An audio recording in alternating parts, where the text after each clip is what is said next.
دعوت اسلامی کے دینی کاموں کی ترقی و ترویج کے لیے جانشین امیر اہل سنت مولانا حاجی عبید رضا عطاری مدنی مدت ذلہ العالی کا افریقی ممالک کا سفر جاری ہے۔ اسی سفر کے دوران تنزانیہ کے سٹی دارالسلام کے اطراف اڑا کے چینیکا میں جامعۃ المدینہ کی نئی برانچ کا افتتاح کیا گیا۔ جامعۃ المدینہ کے باقاعدہ افتتاح کے موقع پر تقریب کا انعقاد بھی کیا گیا، جس میں جانشین امیر اہل سنت کی تشریف آوری ہوئی، جبکہ مقامی ذمہ داران و شخصیات و عاشقان رسول بھی اس موقع پر موجود تھے۔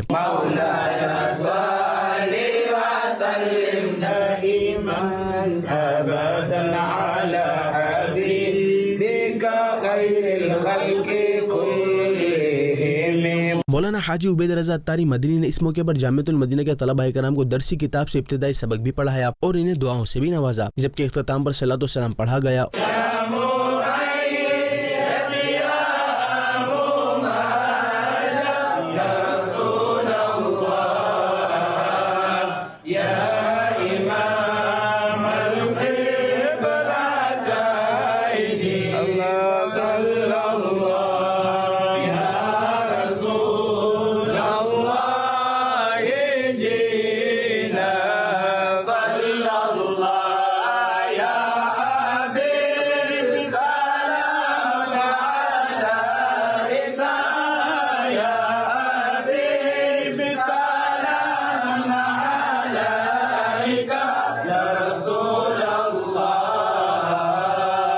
اور طلباء کرام سمیت شخصیات و عاشقان رسول نے جانشین امیر اہل سنت سے ملاقات کی سعادت پائی۔ جانشین امیر اہل سنت، اے جانشین امیر اہل سنت، تو صدا رہے سلامت، تو صدا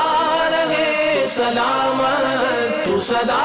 رہے سلامت، تجھ پر ہو رب کی رحمت، اے جانشین امیر اہل سنت، اے جانشین امیر اہل سنت۔ دوسری جانب دارالسلام تنزانیہ میں مختلف شعبۂ زندگی سے وابستہ شخصیات و عاشقان رسول کے گھروں اور فیکٹری پر جانشین امیر اہل سنت کی تشریف آوری ہوئی، جس دوران مولانا حاجی عبید رضا عطاری مدنی مدت ذلہ العالی نے شخصیات و عاشقان رسول کو نیکی کی دعوت دیتے ہوئے دعاؤں سے نوازا، جبکہ ملاقات کا سلسلہ بھی ہوا۔ اے جانشین امیر اہل سنت، اے جانشین امیر اہل سنت، تو صدا رہے